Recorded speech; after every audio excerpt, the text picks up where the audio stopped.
The downfall of Darth Vader and his descent into the clutches of the dark side is one of the most tragic cinematic corruption arcs in recent memory, and perhaps of all time. Being forced to watch a famed Jedi war general and hero of the Republic slip into anger and resentment led many of his closest friends into isolation, guilt, and utter regret, defining them as characters and defining their life's work. For 2 decades, the hero Anakin Skywalker was thought to be lost, and in his place was the mechanical, lifeless vessel of anger and suffering that was Lord Vader. Jedi executor and symbol of faceless fear-mongering. Perhaps one of his most heinous acts, and the moment that truly solidified that Anakin Skywalker was no more, was the slaughtering of the defenseless youngling children in the council chambers. During the dreaded Nightfall in Order 66, Vader's murder of the defenseless children who cowered in fear from the events of Order 66. This event continually serves as one of his defining moments, and a defining moment that Anakin died and Vader was born. This serves as the definitive rebirth of Darth Vader, and despite having neither the iconic suit nor the Crimson Blade, Anakin's transformation into Darth Vader was officially complete. But what happened in the moments leading up to this transformation? What were Vader's primary thoughts upon entering the council chambers, and was there any semblance of Anakin left that might have led him to doubt his actions, and most importantly, did he ever come to regret his actions? Well, stick with us, weary travelers of the galaxy, and let's delve into the psychology of the newly knighted Darth Vader, and explore his perspective of what happened that fateful day. First, we are having a Black Friday Cyber Monday sale on the Star Wars merch page, where you can find everything either 15 to half off. So if you have any t-shirts or hoodies that you would like to grab, now is a great time to do it, or even as a Christmas present. Now, let's get on with it. Before entering the council chambers, Anakin wrestled with uncertainty and questioned his loyalty to the dark side for just a few brief moments, ultimately coming to terms with his duty by claiming that the Jedi had already stripped the younglings of their free lives. He framed the narrative in a way that suited his own sense of responsibility, and ultimately even came to the conclusion that he would be doing them a favor by ending their suffering at the hands of the Jedi Order. In this moment, the younglings were no longer individuals, nor were they children in Vader's view, but they were simply suffering victims who he was putting out of their misery as an act of mercy, a perceived act of kindness. This was the justification that Vader would live with for the duration of his life, and once his divide from Anakin deepened, he would eventually come to see the two as separate entities and personalities altogether. Even in Vader's own mind, Vader, who he had become, and Anakin were two separate people that did not know or have any relation with one another.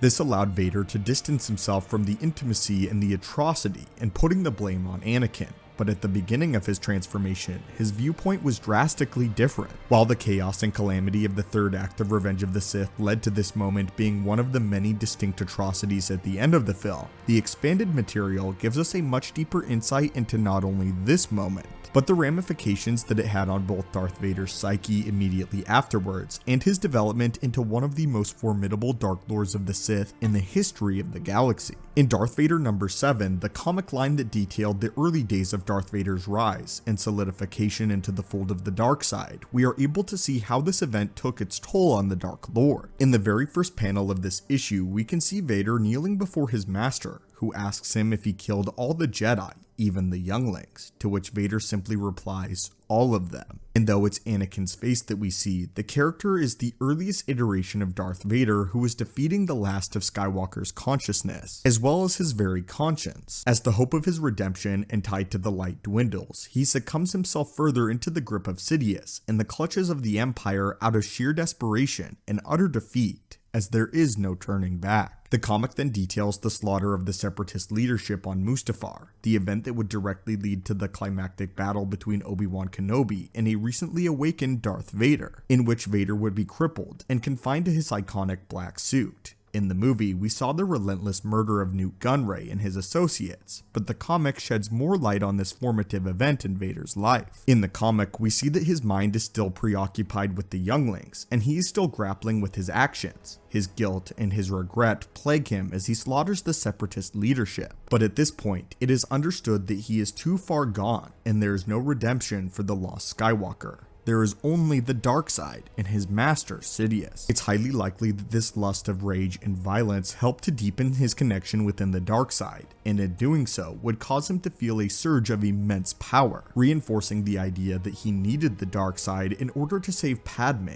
and that it would provide him the necessary strength to do so. Wrestling with his guilt and self-loathing would have augmented his hatred and his suffering, both of which would have strengthened his connection with the dark side, and allowed him to expand the extent of his new powers. This eventually would have most likely led to a twofold reason for his descent into the darkness, and his giving up on the hope of his eventual redemption. The first is, as we stated, that he was simply in too deep, and turning back would not be a feasible possibility. He had already effectively killed Mace Windu and a myriad of other Jedi, as well as the younglings, and had played a direct hand in the collapse of the Republic.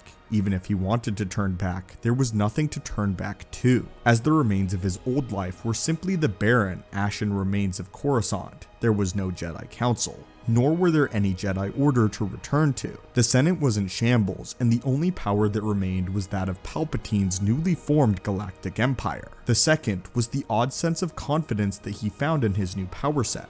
And though he was sacrificing his loved ones, his fractured mental state, and his life as he knew it, the deepened connection with the dark side gave him the confidence that he could truly save Padme from death and her ultimate fate. This reassurance likely showed him some semblance of a light at the end of the dark tunnel, some sliver of safety or happiness in the idea that at the very least, he could live out the remainder of his life with Padme and his child by his side. Though of course, this would never come to fruition, as he himself would be the one to kill Padme, and believed he had also caused the death of his unborn child. Although there are many that believe that it was Sidious that killed Padme. As his disconnect from the past life worsened, he began to distance himself from the events of that fateful day. But in the moment, Vader did in fact not only have his doubts, but he came to grapple with the events on a highly personal level. The death of the Jedi younglings at his hand affected Vader on a deep personal level, and it was actually an action that he regretted as Darth Vader, though at the same time he would absolutely do it again if ordered by the Emperor. Vader even took the burden to Mustafar and beyond, showing that the birth of the merciless tyrant may not be fully formed, and that the light within the fallen Jedi likely still remained for just a few brief moments. As of Mustafar though, Anakin Skywalker highly regretted his actions at the Jedi Temple when pertaining to the youngling. Although he likely did not regret the death of the other Jedi, this was something that he had to grapple with and think through on a deep level. These were children who he robbed of their very lives and their very future. And to answer the question very blatantly, yes, this was something that Darth Vader, Anakin Skywalker, ultimately would regret. But anyway, my friends, what do you think of this insight into Vader's psyche and mental state at the time of Revenge of the Sith? How do you feel about the fact that Darth Vader did actually regret his actions at the Jedi Temple when pertaining to the youngling? And how do you think it affected his mental state going forward? But now I turn it over to you. What are your thoughts on this? And what are your thoughts on this defining moment of Darth Vader? Again, my friends, be sure to check out the link in the description for the Star Wars merch page and the discount. May the Force be with you, and have a great day.